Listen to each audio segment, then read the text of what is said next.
નમસ્કાર વિદ્યાર્થી મિત્રો, સ્વાગત છે તમારું તમારી પોતાની યુટ્યુબ ચેનલ માય ટીચિંગ ક્લાસમાં.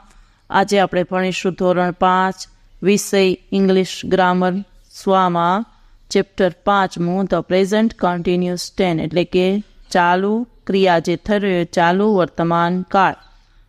બોલતી વેળા જે ક્રિયા ચાલુ છે અથવા જે ક્રિયા થઈ રહી છે તે દર્શાવવા માટે પ્રેઝન્ટ કન્ટિન્યુઅસ ટેન્સ એટલે કે ચાલુ વર્તમાન કાળનો ઉપયોગ થાય છે. જો વાક્ય રચના આપેલી છે am is are plus verb ING plus word, એટલે કે કોઈ પણ ક્રિયાપદ આપેલું હોય, ધારો કે ઇઝ છે તો પ્લસ પીક તો પીકિંગ એની સાથે આઈએનજી લાગી જાય. જો ઉદાહરણ આપેલા છે આઈ એમ ઇટિંગ એન એપલ, હું સફરજન ખાઈ રહી છું અથવા રહ્યો છું. જે ક્રિયા ચાલુ હોય, ખાવાની ક્રિયા ચાલુ છે એટલે eating. You are drinking T, એટલે ચા પી રહ્યા છે એટલે ચા પીવાની ક્રિયા ચાલુ છે એટલે આવશે ડ્રિંકિંગ. તું ચા પી રહી છે અથવા રહ્યો છે. ત્રીજું રામ ઇઝ મેકિંગ કાઇટ, તો રામ પતંગ બનાવી રહ્યો છે.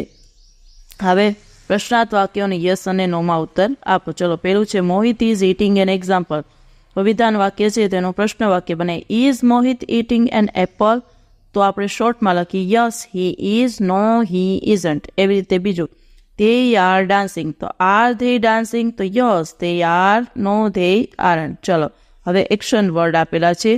જે શબ્દની અંદર ક્રિયાપદ પાછળ લાગે છે એ શબ્દ તમને આપેલા છે. આઈએનજી મૂકવાનો છે. સ્ટેન્ડ ઊભા રહેવું, તો સ્ટેન્ડિંગ ઊભા રહ્યા છે.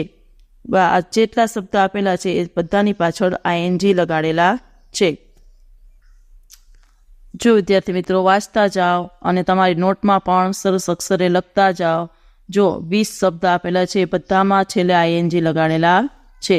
ચાલો, પછીનું છે શબ્દના અંતે આવતા મૂળાક્ષરને બેવડાવી આઈએનજી લગાવો. જો SIT સીટ, તો SITT સીટિંગ, એના SITT લગાડવાનું આઈએનજી. પછી સ્કીપ, તો SKIP સ્કીપ, તો સ્કીપિંગ P લગાડવાનું.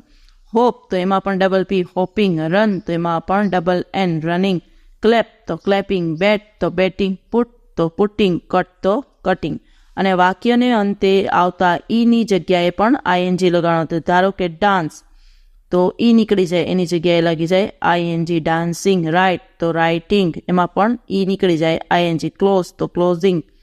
ઈ રાઇટ, તો રાઇડિંગ, ઈ નીકળી જાય. બરાબર. ચાલો વિદ્યાર્થી મિત્રો, એક્ટિવિટી ચાલુ કરીશું. વર્તમાન કાળના રૂપો વડે ખાલી જગ્યા પૂરવાની છે. ઉદાહરણ આપેલું છે Nitin is reading a newspaper, રીડનું થઈ ગયું reading. Rahul is crying, we are writing a letter, I am closing the door. કૌંસમાં જે શબ્દ આપેલા છે એ શબ્દમાં તમારે આઈએનજી પ્રત્યય લગાડીને શબ્દ બનાવવાના છે. ચાલુ વર્તમાન કાળની ખાલી જગ્યા પૂરવાની છે. ચોથું ધ ગર્લ્સ આર સ્કીપિંગ. પાંચમું મિહિર ઇઝ કિકિંગ ધ બોલ. છઠ્ઠું Hiten is brushing his teeth. સાતમું યુ આર ફ્લાઇંગ કાઇટ્સ. આઠમું mother is baking a cake. આઠમું the teacher is giving us books.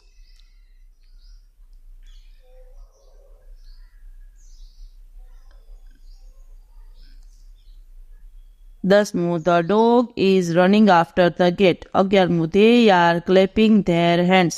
12મું I am sitting under the tree. 13મું they are pulling the rope. 14મું Jaya is drinking milk. 15મું Tom is taking your pen. Tom is taking your pen. 16મું we are walking fast. 17મું Mohan is driving a tractor. 18મું we are climbing trees. 19મું Kiran is talking to his friend. ને 20મું they are dancing. ચાલો વિદ્યાર્થી મિત્રો, બીજું છે પ્રશ્નાર્થ વાક્યમાં ફેરવી yes અને નોમાં ઉત્તર આપો. ચાલો જુઓ, એક્ઝામ્પલ છે they are singing, તો are they singing, તો yes they are, no they aren't. પેલું વરુણ is running, તો is Varun running, yes he is, no he isn't. બીજું we are studying, તો are we studying, yes we are, no we aren't. ત્રીજું Neha is writing a poem. Is Neha writing a poem? Yes he is, no she isn't. ચોથું the dog is barking. Is the dog is barking? Yes it is, no it isn't. પાંચમું you are talking loudly. Are you talking loudly? Yes we are, no we aren't. છઠ્ઠું, the children are laughing. તો are the children laughing? Yes, they are. No, they aren't. સાતમું, Dave is riding a bicycle. Is Dave riding a bicycle? Yes, he is. No, he isn't. આઠમું, you are making toys. Are you making toys? Yes, you are. No, you aren't. નવમું, Nitin is betting. Is Nitin betting? Yes, he is. No, he isn't. દસમું, the monkey is jumping on the roof. Is the monkey jumping on the roof? Yes, it is. No, it isn't. ચાલો વિદ્યાર્થી મિત્રો, આજના video લેક્ચરમાં આટલું જ. જો તમને આ વિડીયો ગમ્યો હોય તો લાઇક કરશો, તમારા મિત્રો સાથે શેર કરશો અને મારી ચેનલને સબસ્ક્રાઈબ પણ કરશો. આવજો.